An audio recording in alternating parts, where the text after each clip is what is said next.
My family disowned me years ago over false allegations from my brother's girlfriend. Now that the truth came out, they're trying to come back into my life, unaware of the new life and family I've built without them. Hey everyone, before we jump into today's video, I need your help.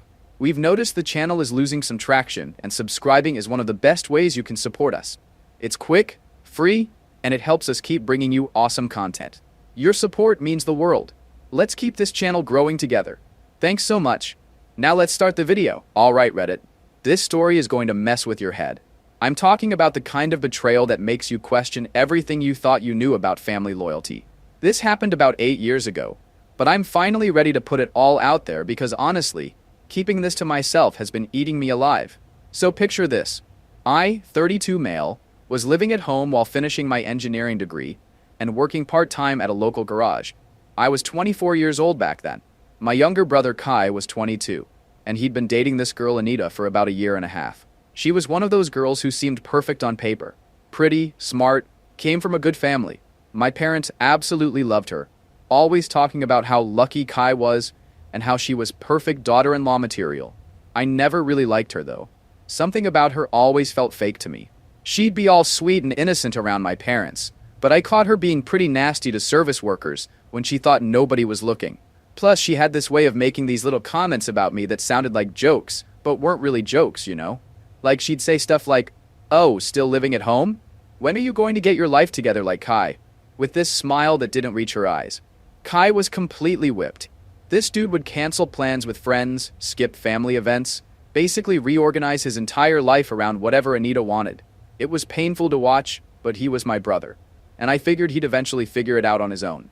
The day everything went to hell started normal enough. I was supposed to help Kai move some furniture from his apartment to his new place. We'd planned to meet there around 3 p.m. to get started, but around 1:30 he texted me asking if I could head over early because his car was making weird noises and he needed to stop by the shop to get it looked at. He said he might be an hour late, but that Anita would be there to let me in and we could start packing some of the smaller stuff. No big deal, right? I figured I'd grab some coffee on the way and maybe get a head start on boxing up his books or whatever. Kai had given me his spare key months ago when he first moved in, so I didn't think twice about it. I got to his apartment building around 1:45 and took the elevator up to the 3rd floor. The hallway was quiet. Most people were probably at work on a Tuesday afternoon. I walked up to Kai's door and was about to knock when I heard voices inside. Figured Anita was maybe on the phone or watching TV. I used my key to unlock the door and stepped inside, calling out, "Hey, it's me," so I wouldn't startle her. That's when I saw them. Anita was pressed up against the wall in Kai's living room, with Alan's hands all over her. They were making out like teenagers, completely lost in each other. Alan, my brother's friend since college, the guy who'd been to every birthday party and family barbecue for the past 3 years. "What the hell?" I shouted. They broke apart instantly. Anita's face went from passion to pure panic in about half a second.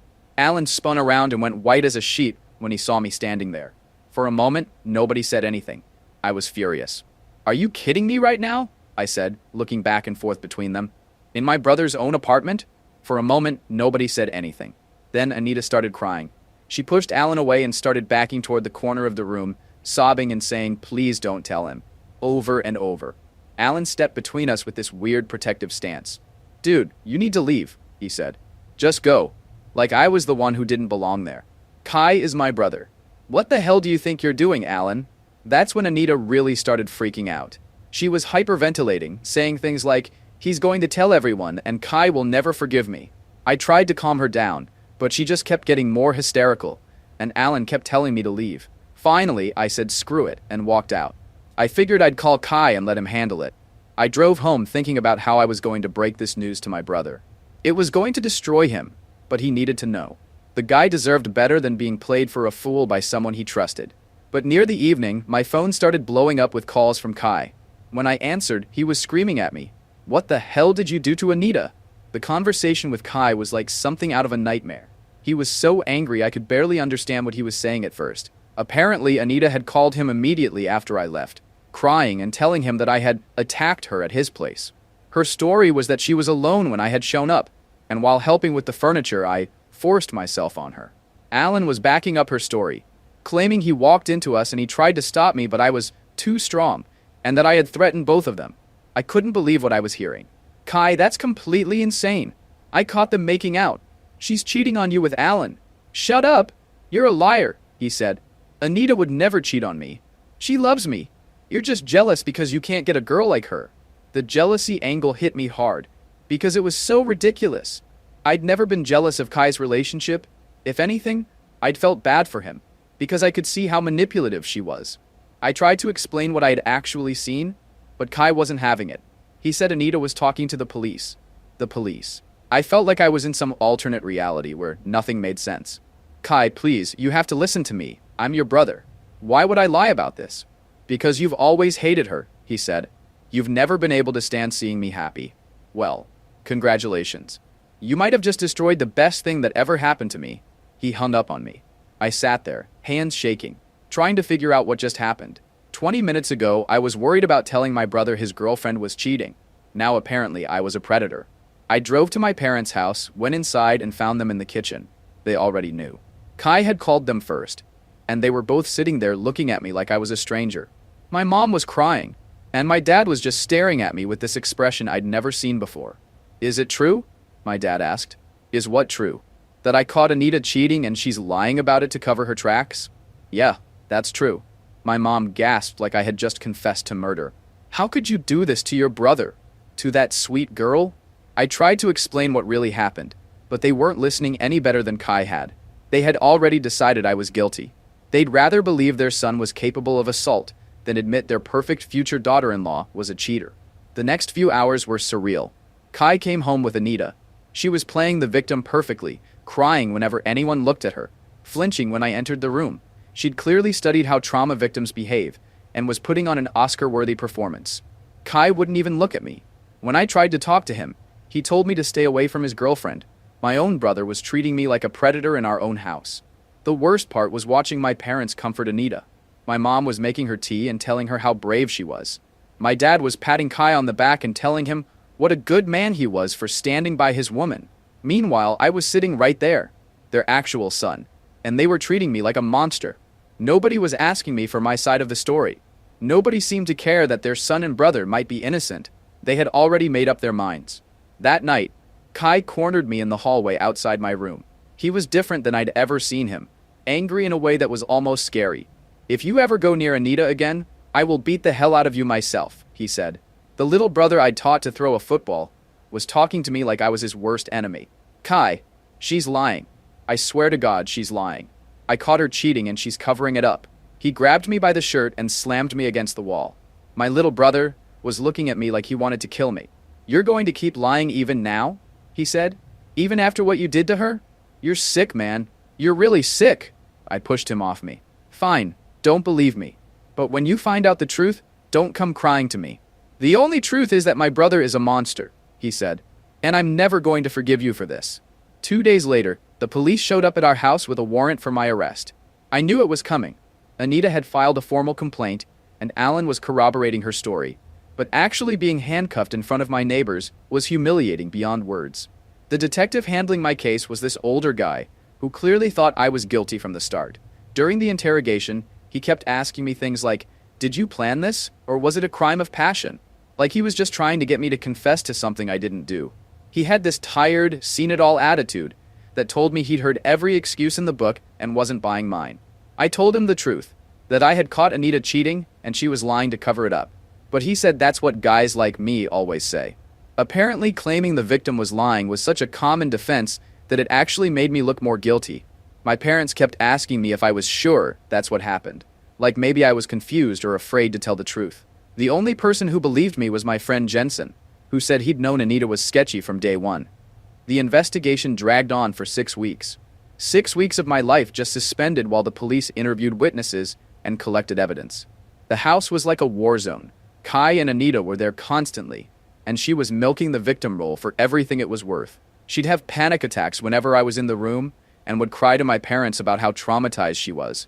The performance never stopped, even when she thought no one was watching. Kai was her loyal guard dog through all of it. He'd sit with her during her episodes and glare at me like I was some kind of animal that needed to be contained. My parents were completely buying into it too. They'd comfort Anita and tell her how sorry they were that their son had done this to her.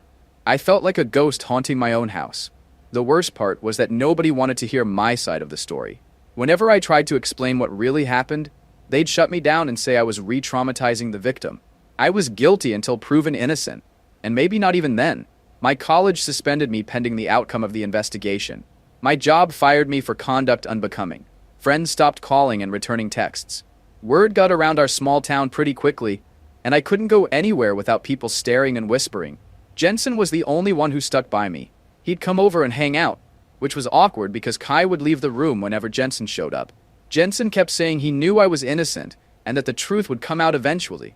Sometimes I wondered if he was just being loyal, or if he actually believed me, but his support was the only thing keeping me sane. After about a month, the detective called me in for another interview. He said they had been investigating Alan's story and found some inconsistencies. Apparently, Alan had changed his story twice about what exactly he had seen, and his timeline didn't match up with Anita's. When you're lying, it's hard to keep all the details straight, especially under police scrutiny. The detective also told me they had requested Anita's phone records and found some interesting text messages. He wouldn't tell me what they said, but his attitude toward me had definitely changed. He was asking different questions, like whether I had any proof of the affair I claimed to have discovered. Now for my absolute shitty luck, there were no security cameras around Kai's place. I had no proof except for what I saw with my own eyes, which was apparently not enough. 2 weeks later, the charges were dropped. The detective called to tell me that they had found no evidence to support Anita's claims, and several pieces of evidence that contradicted her story. He said they wouldn't be pursuing the case further. The relief I felt was overwhelming, but it was mixed with anger that it had taken 6 weeks to reach the obvious conclusion. You'd think that would be the end of it, but you'd be wrong. My parents' reaction to the charges being dropped was basically, well, just because they can't prove it doesn't mean it didn't happen. They said they were disappointed in the justice system and that they knew what they believed. It was like they were more invested in being right than in their son being innocent. Kai was even worse. He said dropping the charges didn't prove anything. The mental gymnastics were incredible. Rather than admit they'd been wrong, they doubled down on their belief that I was guilty. But the worst part was that they all stayed loyal to Anita. Even after the charges were dropped, even after it was clear her story didn't hold up, my family chose to believe her over me. She was still coming to family dinners. Kai was still treating her like his princess. My parents were still treating her like their future daughter-in-law. I was the one who was unwelcome in my own house. My parents said I could stay until I figured things out, but it was clear they wanted me gone. Kai made it obvious that he couldn't stand being in the same room as me. The house that had been my home for 24 years suddenly felt hostile and foreign. The final straw came about 2 weeks after the charges were dropped. I overheard my parents talking in the kitchen about how they were concerned about having me around and how they needed to think about Anita's comfort. They were literally choosing my brother's lying girlfriend over their own son. The conversation I overheard was brutal. They were discussing whether to ask me to move out permanently because my presence was upsetting to Anita. That night, I packed everything I owned into my car. I left a note saying I was leaving town and not to look for me. I drove straight to Jensen's place and told him I was done. Done with my family. Done with that town. Done with trying to prove my innocence to people who had already decided I was guilty. Jensen tried to talk me out of it. Said I should stay and fight, but I was finished fighting. Sometimes you have to know when to walk away, even when walking away means losing everything you thought mattered. I knew even if I fought back, the damage was already done, and I had no evidence. I knew I had no place with my family anymore. I headed north with no real plan except to get as far away as possible. Ended up in Montreal because it was the first major city I hit after crossing the border, and honestly, the distance felt right. I figured if I was going to disappear, I might as well do it properly. The French signs and different money made it feel like a completely different world, which was exactly what I needed. The first few months were rough as hell. I was living in this tiny studio apartment in a sketchy part of town, working construction jobs that paid cash under the table. My French was garbage, so I mostly worked with other English speakers who were just as desperate for work as I was. The construction crew became like a temporary family. Guys who didn't ask questions about your past and judged you only on whether you could swing a hammer and show up on time.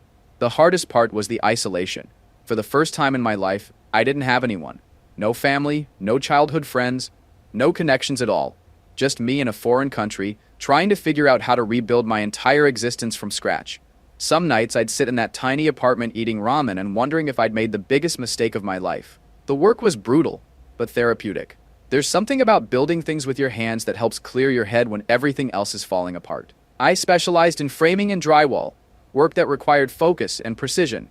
The physical exhaustion helped me sleep, and the satisfaction of seeing a building come together piece by piece gave me something to be proud of when everything else felt hopeless. I changed my name legally after about 6 months. It cost me almost everything I had saved, but I needed to shed that old identity completely. Every time I saw my old name on documents, it reminded me of everything that had happened. The new name felt like putting on clean clothes after being covered in mud. Jensen stayed in touch, which probably saved my sanity. He'd call every couple of weeks to check in, and eventually started visiting me a few times a year. It was good to have one person from my old life who still believed in me. He'd update me on what was happening back home, though most of it I didn't want to hear. Hearing about my family's life continuing without me was like picking at a scab that wouldn't heal. Apparently, Kai and Anita got more serious after I left. He proposed to her with some elaborate setup in the park where they'd had their first date. My parents were thrilled about it, constantly talking about wedding plans and grandchildren. Kai had gotten a promotion at his job, and they'd settled into domestic life together. From the outside, it looked like the perfect happy ending, except for the son and brother they'd thrown away to make it happen. Jensen never said it directly, but I could tell he thought my family was messed up for choosing Anita over me. He'd make comments about how weird it was that they never asked about me, or seemed concerned about where I'd gone. But he was loyal to me, not them, so he kept those observations to himself mostly.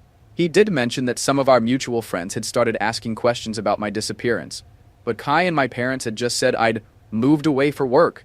After about a year, I started getting my life together for real. I enrolled in a college program to finish my engineering degree, using my new identity and Canadian residency status. The transition back to academic life was jarring after months of physical labor, but it felt good to be using my brain again. Made a few friends, nothing deep, but people to grab a drink with or watch hockey games. The work situation improved too. I landed a job with a construction company that specialized in commercial buildings. The pay was decent, and the work was satisfying. I started dating again around year 2, though trust was still a major issue. But slowly, gradually, I learned to open up. Started having a routine, a decent apartment, a job I didn't hate, and a few people who knew me as just a regular guy helped restore my confidence. The real breakthrough came in year 3 when I met April at a coffee shop near campus. She was a nursing student, originally from Vancouver, and we hit it off immediately. She was patient with my trust issues, never pushed when I was obviously uncomfortable. We took things incredibly slow. I told her I had a complicated past, but didn't go into details. She didn't push for information, which made me trust her even more. By the time I was ready to tell her the whole story, we'd been together for almost a year, and she already knew me well enough to know I wasn't capable of what I'd been accused of. April changed everything for me. She helped me remember who I was before everything got destroyed. Her family background was completely different from mine. She'd grown up in a stable household where parents actually communicated with their kids and worked through problems instead of choosing sides. When she talked about her childhood, it sounded like stories from a different planet. We got serious pretty quickly once I opened up to her. She was the first person besides Jensen who heard the whole story and immediately said, "That's completely insane that your family believed her over you." Having someone validate that it was crazy, that I wasn't overreacting or being dramatic, was huge for my mental health.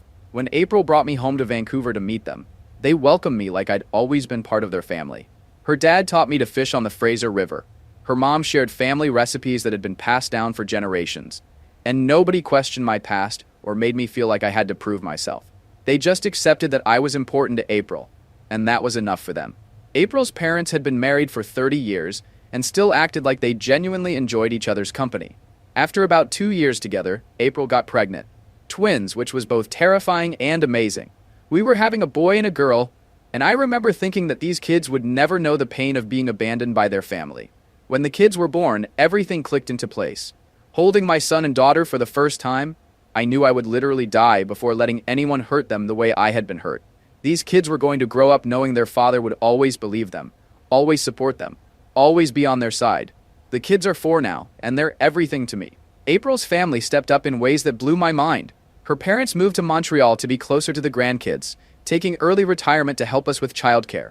Her dad helped me buy a house in a good neighborhood with decent schools, co-signing the mortgage when my credit history wasn't quite strong enough. Her mom basically moved in for the first month after the twins were born, doing laundry, cooking meals, and teaching April and me how to handle 2 babies at once. I got promoted to project manager at the construction company, which came with better pay and more flexible hours. The promotion meant I could spend more time with the kids while still advancing my career. April finished her nursing degree and got a job at the children's hospital, which was perfect because she could relate to what the families were going through. We were actually living a dream. Good jobs, nice house, healthy kids, supportive extended family. The kids grew up thinking they had one set of grandparents, and that was normal. I told April's parents the truth about my family, and they made it clear that as far as they were concerned, I was their son now. They took their grandparent duties seriously, showing up for every birthday party, school play, and soccer game. My kids called them Grandma and Grandpa, and got spoiled rotten just like any other grandchildren. Jensen kept visiting, usually twice a year, and became like an uncle to the kids. They loved him, and he loved being able to spoil them, and then give them back to us when they got cranky. He'd still update me on what was happening back home, though by now I mostly didn't want to know. Kai and Anita had gotten married in this big expensive wedding that my parents had apparently paid for. They'd bought a house 3 streets over from where we grew up, close enough to my parents that Anita could continue her perfect daughter-in-law act. Kai was working at the same engineering firm where my dad had worked before retiring. It was like they were living the life I was supposed to have, with the woman who had destroyed my chance at having it. Jensen said my parents still never mentioned me or asked how I was doing. It was like I had never existed. They'd created this alternate reality where their son was Kai and their daughter-in-law was Anita, and I was just erased from the family history. Honestly, by that point, it didn't hurt as much as it used to. I had a family that actually cared about me. Kids who thought I was a hero for being able to fix their broken toys and make pancakes on Saturday mornings, and a life built on truth instead of lies. 8 years after everything fell apart, and 5 years of peaceful family life with April and the twins, the universe decided to test me again. It was a Saturday morning, and I was helping my son with his math homework while my daughter and April were at the grocery store. Just a normal weekend morning. The doorbell rang, and I figured it was probably a neighbor or delivery guy. My son ran to answer it before I could stop him. I heard him talking to someone but couldn't make out what was being said. Then he came running back looking confused. "Dad, there's an old man at the door who says he's your father." My stomach dropped. I walked to the front door, and there was my father, standing on my porch in Canada, looking older and more tired than I remembered, but definitely him. He was wearing a winter coat that looked expensive, but hung loose on his frame, like he'd lost weight recently. For a moment, I thought I was hallucinating. This man who had disowned me 8 years ago was somehow standing at my door like something out of a nightmare. "Hello, son," he said quietly. His voice was the same, but there was something broken in it.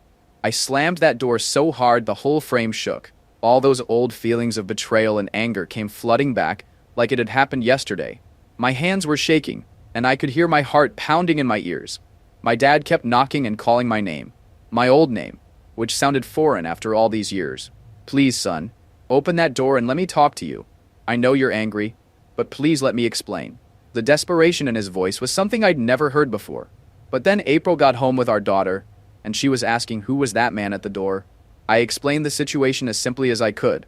April had heard the whole story, obviously, but she'd never expected to actually meet any of my family. She was furious on my behalf, but she told me to take my time and see what he wanted while she'd keep the kids busy.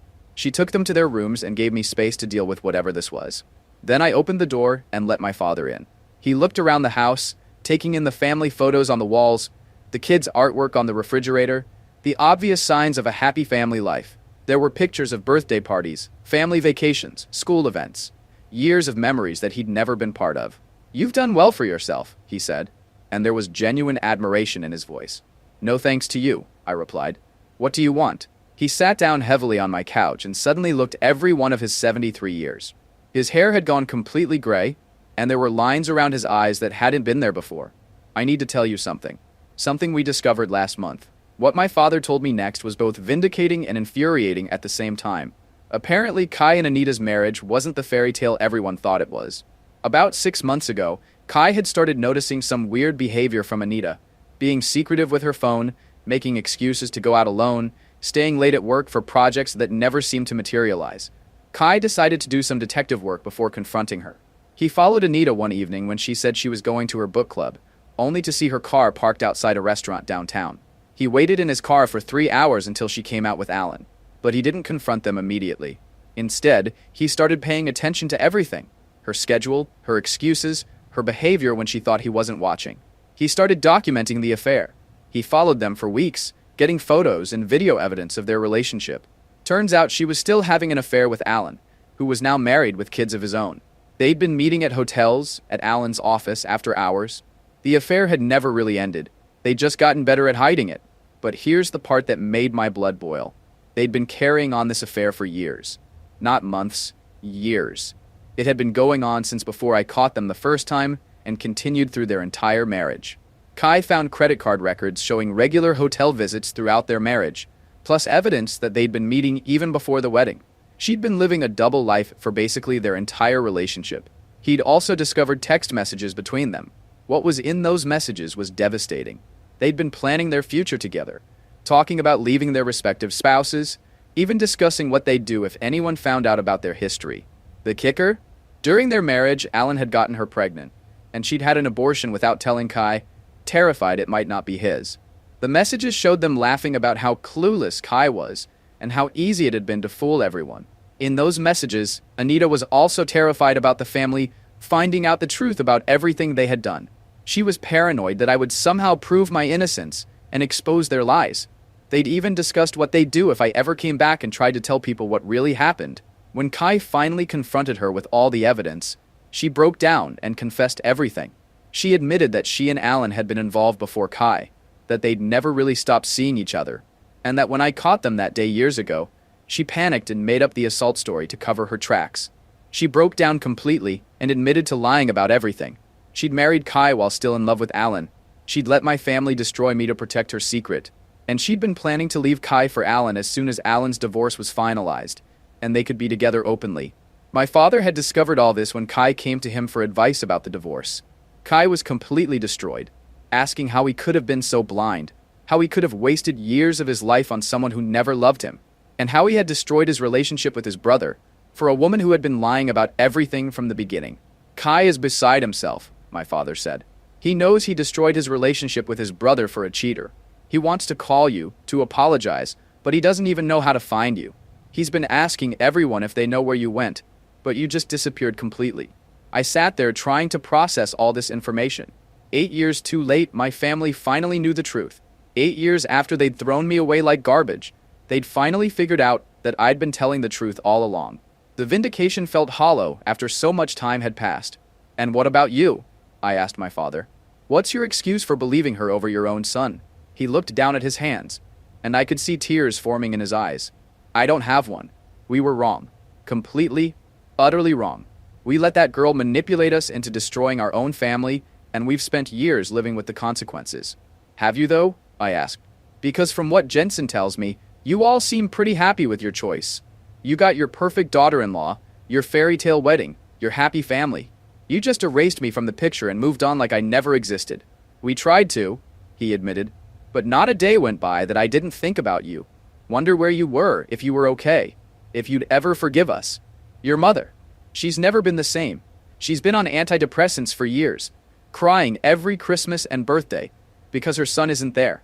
She keeps your old room exactly the same, like she's waiting for you to come home. Her son was there, I said.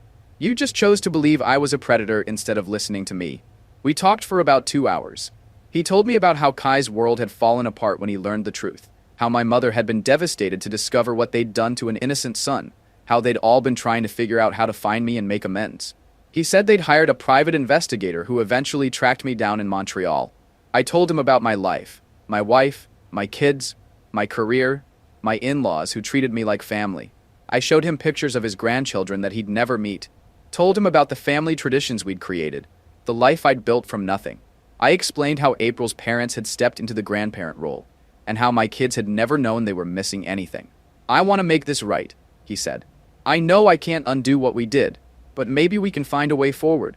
Maybe we can be a family again. There is no way forward, I told him. You made your choice 8 years ago.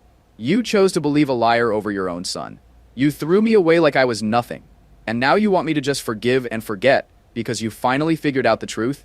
I told him about the years of therapy, the trust issues, the complete destruction of my faith in family loyalty. I explained how I'd built a new life with people who actually cared about me, and how his sudden appearance had disrupted the peace I'd worked so hard to achieve. I talked about the nightmares I'd had for years, wondering if I really was the monster they thought I was. I'm sorry, he said, and he was crying now. I'm sorry for everything. We were terrible parents, and you deserve so much better. Your apology is too late, I said. I have a family now that chooses me every day, that believes in me, that would never throw me away for someone else's lies. You can take your guilt and your apologies and go back to whatever's left of the family you chose to protect. I walked him to the door and told him not to contact me again. He handed me a piece of paper with Kai's phone number on it, said Kai wanted to apologize too, and had been hoping to reconnect. I threw it in the trash without looking at it, making sure he saw me do it. After he left, I sat on my couch and cried for the first time in years. Not because I was sad, but because I was finally, completely free. The truth was out, my family knew they'd been wrong, and I didn't care anymore.